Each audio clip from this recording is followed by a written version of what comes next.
गीदम के निवासियों को मैंने कई बार वीडियो के माध्यम से कहा था कि गीदम और दंतेवाड़ा में कानून के रक्षक, कानून के भक्षक बन चुके हैं।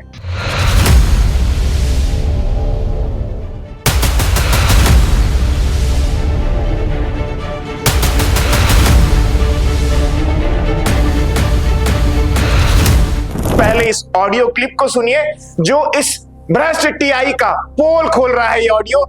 अच्छा, हमारा वाला मामले में सर उन लोगों का जमानत तो हो गया था, उसके बाद में हम लोगों के नाम से भी एफआईआर हुआ है। नहीं तो झूठा आवेदन सर, थाने के अंदर में जो चीजें हुई आप लोगों के पास एविडेंस होने के बाद भी आप लोग सामने लगे एफआईआर ले ली झूठा है। तो टीआई ऐसा घटिया बना क्यों किया सर? उसकी आंखों के सामने हुई सारी घटना। मैं नहीं लिया हूँ एफआईआर पे, ये भी बता रहा हूँ। उस आवेदन पे 15-20 दिन पहले का सील लगा हुआ था जिस आवेदन पे एफआईआर लिया हूँ। अच्छा, उसके बाद एफआईआर हुआ है उसमें। अच्छा, इतना बड़ा गणित हुआ तो मैं बता रहा हूँ ना, बहुत सारी चीजें हम लोगों को बेमन से एज अ ड्यूटी ऑफिसर करना पड़ता है। इसमें तो भी वही प्रोसेस है, जो है धारा वही लगी हुई है। कौन सी? जो उनके खिलाफ लगाए थे वही धारा हमारे खिलाफ लगा दी? वही है, जमानती है। मार भी हम लोग खाएं, गाली भी हम सुने, धमकी भी हमको मिले और हमारे खिलाफ कार्रवाई भी कर दो आप लोग। वाह सर, बाहर में जो मेरे बेटे के साथ में मारपीट की है वो वाला फुटेज नहीं मिला आपको? आने का तो आप जिस समय जब्ती बनवा रहे थे उसी समय वो बताया था ना, मैं वो वाला कैमरा नहीं है करके, जो अंदर का है वही है। और बाहर का कैमरा क्या बंद है? बाहर का कैमरा कहाँ था? उसमें चालू से नहीं था, वो तो दूर से ही बंद था वो। दरअसल गीदम थाने में पिछले दिनों थाने के अंदर कुछ उपद्रवियों ने उपद्रव कर दिया। अंदर मौजूद था एक पत्रकार। थाना प्रभारी के रूम में बैठने के बावजूद कुछ उपद्रवियों ने वहां पे हंगामा किया और उसी मामले से संबंधित उपद्रवी थे जो नहीं चाहते थे कि एफआईआर हो। टीआई जानबूझकर के कमरे से गायब हो जाता है। आरोपियों को बचाने के लिए जमानती धारा, थाने के अंदर बवंडर मचने के बाद भी जमानती धाराओं पर एफआईआर की गई।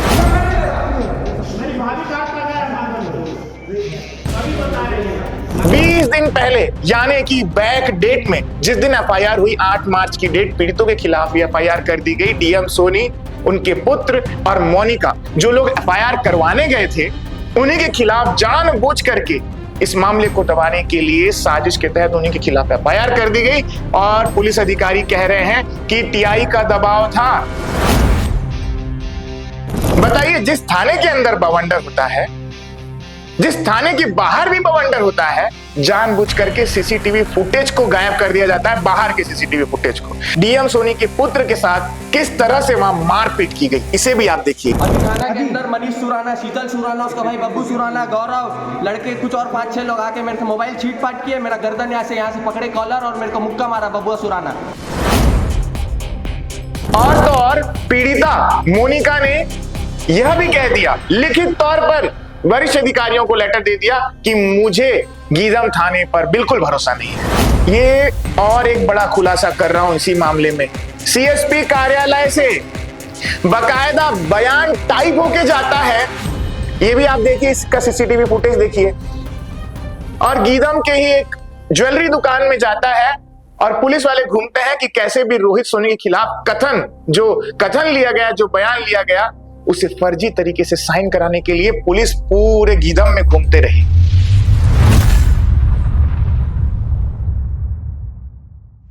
कुछ दिनों पहले मैंने आपसे कई बार कहा था, दंतेवाड़ा जिला के तमाम निवासियों को, गीदम के निवासियों को मैंने कई बार वीडियो के माध्यम से कहा था कि गीदम और दंतेवाड़ा में कानून के रक्षक, कानून के भक्षक बन चुके हैं।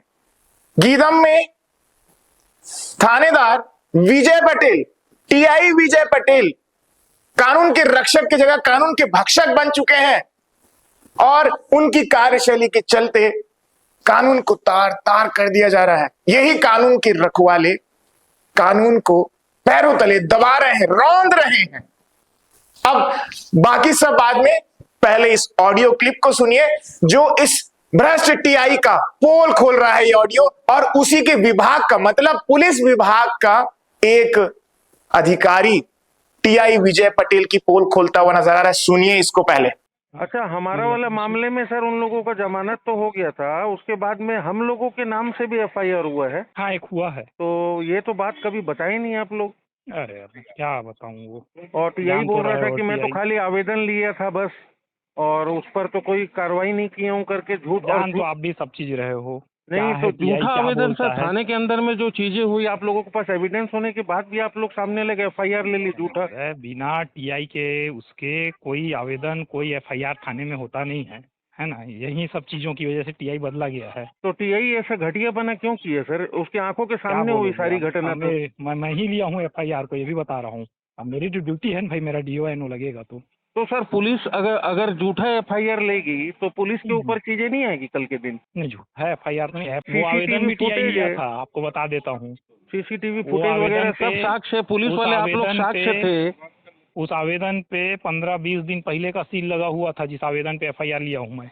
अच्छा उसके बाद एफआईआर हुआ है उस पे। अच्छा। कितना बड़ा गणित हुआ था उस पे वो।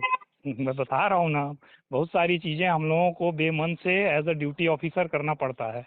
वो लोग नंगाई किए थाना में आके, हम लोगों के ऊपर हमला करने की कोशिश की और उल्टा हमारे नाम से ही आवेदन लेके एफआईआर कर दिया। आप लोग थाने के अंदर में घटना हुई है उस पर पुलिस आवेदन लेके झूठा आवेदन पे कार्रवाई कर देगी सर।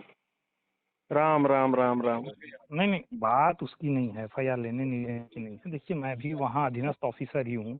अब उच्चाधिकारी जैसा आदेश करेगा भाई, वो तो करना पड़ेगा ना। आपके सामने तो पूरा घटना हुआ था सर।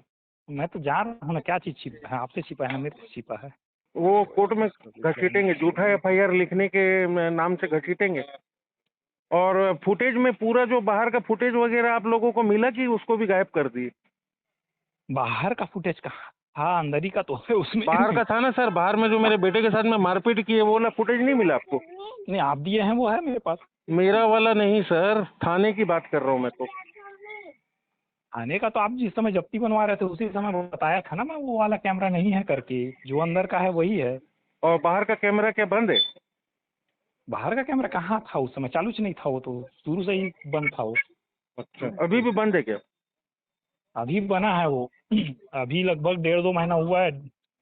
फरवरी में बनवाए हैं उसको। अच्छा, मतलब वो तो मेरे बेटे के साथ जो घटना हुई उसका सबूत भी नहीं होगा पुलिस के पास? नहीं अंदर का है, अंदर में जो आए थे। बाहर में जो अंदर मारपीट का की है मेरे पूरा। बेटे के साथ में उसका बोल रहा हूँ सर। नहीं वो फुटेज नहीं आया है, मेरे पास नहीं है। मैं तो सब खंगाल के देख लिया हूँ। मैं उसमें वो कैमरा वर्किंग ही नहीं था उस समय। तो बाहर सर आप गवाह थे उस समय ना, आप गवाही दोगे ना? है ना, मैं तो इन्वेस्टिगेशन ऑफिसर हूँ, मेरी गवाही के बगैर तो चलेगा ही नहीं केस। नहीं, आप तो मैं तो वहाँ सबसे बाहर पहले में जाऊंगा। प्रत्यक्षदर्शी थे ना। मैं तो जाऊंगा ही एज ऑफिसर उस केस में। अपने स्टाफ के 2 लोग बनाएंगे हम लोग, ठीक है, वो जाएंगे ठीक है। ठीक है सर।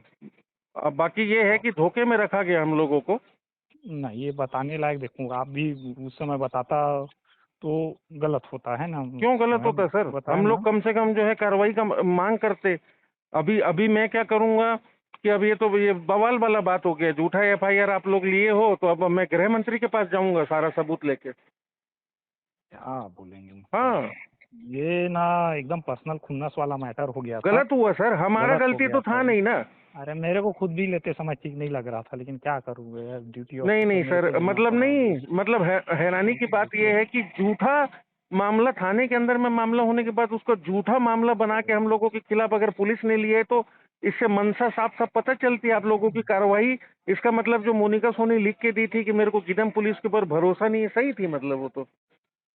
हाँ तो उसका मामला ट्रांसफर ही तो कर दिया गया। अरे किए हैं सर, मेरा मामला को भी किए, मेरा मामला भी आया है दंतेवाड़ा। ऐसा। हाँ, अब और यही मेरे सब को सारी यहाँ पता चीजें चल के- रहा है कि आप लोग एफआईआर ले लिए, मेरे बेटा का भी नाम है उसमें। मार भी हम लोग खाएं, गाली भी हम सुने, धमकी भी हमको मिले और हमारे खिलाफ कार्रवाई भी कर दो आप लोग। वाह, ये बढ़िया किए सर आप।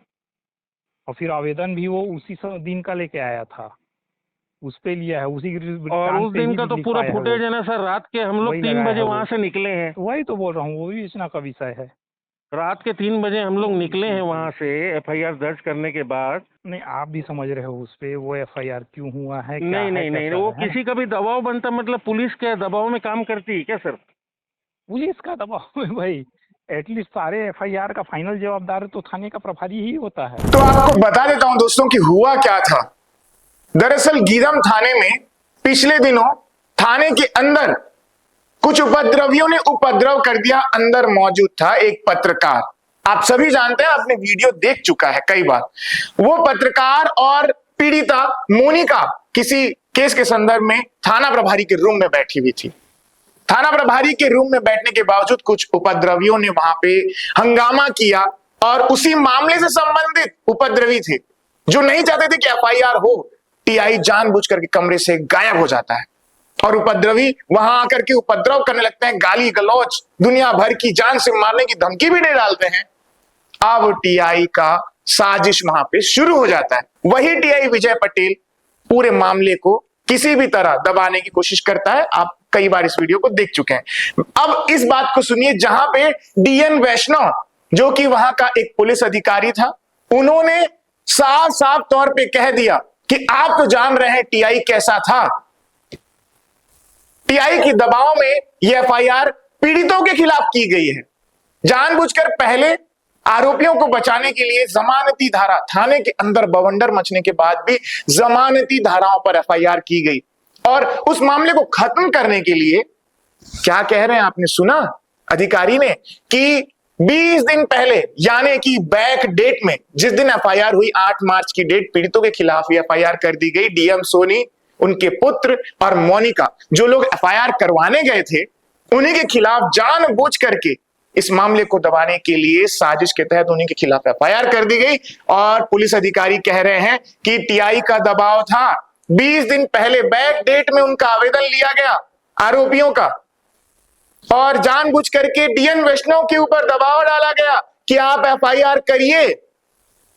हम क्या कर सकते हैं, डीएन वैष्णव ने कहा, हम क्या कर सकते हैं, ये तो टीआई थाना प्रभारी जानेंगे, उनके दबाव पे ये सब हुआ है। मैंने बिना मन के आपके ऊपर एफआईआर कर दिया है और आप तो टीआई को जानते ही हो कैसा था वो, इसीलिए उसके ऊपर कार्रवाई हो गई।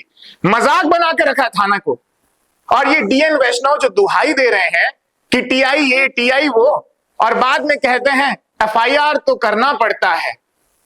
तो ये दोनों की मिली भगत, दोनों की जुगलबंदी थी, डीएन वैष्णव और टीआई विजय पटेल। बताइए, जिस थाने के अंदर बवंडर होता है, जिस थाने के बाहर भी बवंडर होता है, जानबूझ करके सीसीटीवी फुटेज को गायब कर दिया जाता है, बाहर के सीसीटीवी फुटेज को। लेकिन इस फुटेज को भी आप देखिए जो डीएम सोनी के पुत्र के साथ किस तरह से वहां मारपीट की गई, इसे भी आप देखिए। ये खुलासा कर रहा है पब्लिक सर, जो आप नहीं देखे होंगे। क्या हुआ क्या हुआ?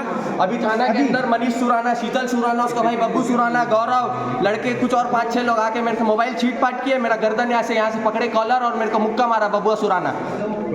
और कौन देखा? साथ में थे सर, हमारे वहाँ साथ में थे, सीसीटीवी भी है थाना में।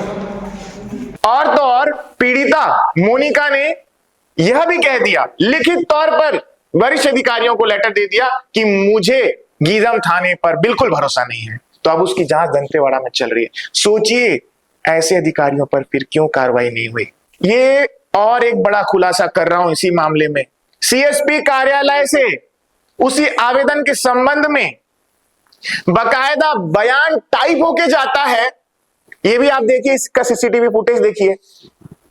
और गीदम के ही एक ज्वेलरी दुकान में जाता है और पुलिस वाले घूमते हैं कि कैसे भी रोहित सोनी के खिलाफ कथन लिया गया, जो बयान लिया गया, उसे फर्जी तरीके से साइन कराने के लिए पुलिस पूरे गीदम में घूमते रही कि जो जो लोग उसमें शामिल थे शिकायत में, उन लोगों का कथन पुलिस के हिसाब से लिखा गया कार्यालय में और साइन कहीं और करवाया जा रहा है। इसे भी आप देखिए।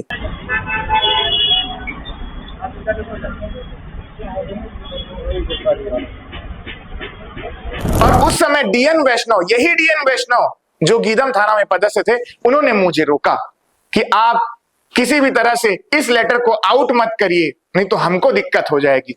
इस तरह का भर्राशाही माहौल पुलिस थाना गीदम में चल रहा है, लेकिन आखिरकार बदनामी किसकी हो रही? दंतेवाड़ा पुलिस की हो रही है। और उसी पुलिस थाने के अधिकारी डीएन वैष्णव कहते हैं कि दबाव में किया गया, खुन्नस के तहत इस एफआईआर को किया गया पीड़ितों के खिलाफ। मजाक चल रहा है। यही कारण है कि पुलिस से नफरत करने लगी आम जनता। क्या पुलिस अपना दामन बचा पाएगी? क्योंकि जहां एक पीड़ितों के साथ ही इस तरह से अभद्रता की गई, उन्हीं के खिलाफ एफआईआर की गई, मार खाए पीड़ित, गाली खाए पीड़ित, और एफआईआर हो तो भी पीड़ित के ऊपर।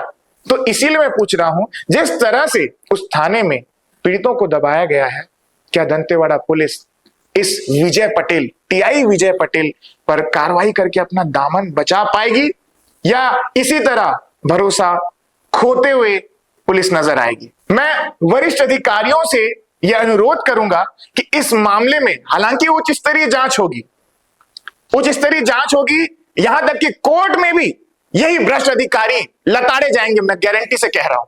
आने वाले दिनों में उसी विजय पटेल पर कैसी कार्रवाई हो जाएगी मुझे पता नहीं, लेकिन आपको बता दूं, न्यायपालिका तय करती है इनकी जवाबदेही, इनका और इस कांड का, जो पुलिस या कांड कह सकते हैं, पुलिस का कांड, इस पुलिस के कांड की जवाबदेही तय होगी कोर्ट में। जब कोर्ट में जवाब नहीं दे पाएंगे, पूरे साक्ष्य इस विजय पटेल के खिलाफ है। अब आप बताइए, जहां बस्तर को नक्सल मुक्त करने का अभियान चल रहा है, जहां पी सुंदरराज जैसे आईजी हैं, जहां पर दंतेवाड़ा में गौरव राय जैसे वरिष्ठ अधिकारी एसपी के तौर पर पदस्थ हैं, जहां पर पुलिस की वाहवाही हो रही है, वहां एक ऐसा टीआई ने पूरे माहौल को गंदा कर दिया। फिर भी पुलिस ने किसी भी तरह की कार्रवाई, अनुशासनात्मक कार्रवाई उस टीआई पर नहीं की, विजय पटेल पर, और उल्टा उसे दंतेवाड़ा में ही अजाक थाने में भेज दिया गया। पहले गीदम के निवासियों के साथ उन्होंने अभद्रता की और कानून को पैरों तले रौंद दिया, पीड़ितों को ही फांसी चढ़ाने पर उतारू हो गए, और अब उनको, आदिवासियों को दबाने के लिए उस थाने में भेजा गया है क्या? मतलब आम नागरिकों को न्याय ना मिले, क्या यही साजिश है पुलिस की? क्योंकि जिस प्रकार से दंतेवाड़ा एसपी की हमने तारीफें सुनी है, उनकी कार्यशैली की हमने तारीफें सुनी है, तो क्यों पुलिस विभाग दंतेवाड़ा जिले में अपनी बदनामी कर रहा है? यह बड़ा सवाल है। इस रिकॉर्डिंग ने, इस ऑडियो क्लिप ने पुलिस विभाग की पोल खोल दी है, और रायपुर में बैठे सरकार के वो आला मंत्री भी इस ऑडियो क्लिप को सुनने के बाद क्या पक्ष रख पाएंगे? तो क्या अब सरकार के वो मंत्री कैमरे में बोल पाएंगे? जाएगा हमारा हर एक पत्रकार और जवाबदेही, जिम्मेदारी तय करवाएगा।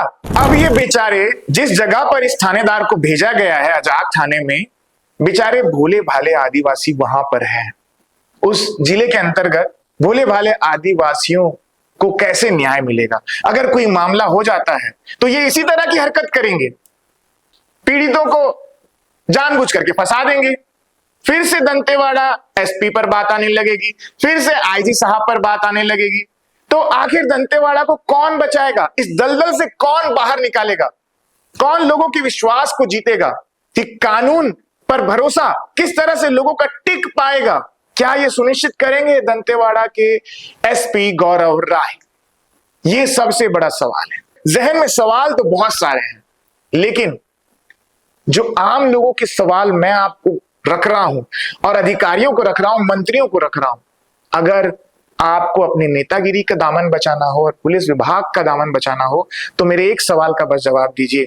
क्या फर्जी एफआईआर करने वाले विजय पटेल, जो कि वहां के टीआई थे, और डीएन वैष्णव ने खुलासा किया अपनी ऑडियो क्लिप में, तो क्या उन पर जांच बिठाकर, उच्च स्तरीय जांच बिठाकर क्या उन पर कार्रवाई की जाएगी? क्या डीएन वैष्णव को भी इस जांच में शामिल कर उन पर भी कोई कार्रवाई की जाएगी? और नहीं करेंगे तो भी कोई दिक्कत नहीं है, न्यायपालिका है, न्यायपालिका में सबके लिए प्रावधान है, और कानून की जिम्मेदारी तय करती है न्यायपालिका। उस वक्त शायद कोर्ट में कितनी पार्टियां बने, ये तो आने वाला भविष्य ही बता पाएगा। देखते रहिए मेरे साथ पब्लिक स्वर, मैं रोहित सोनी।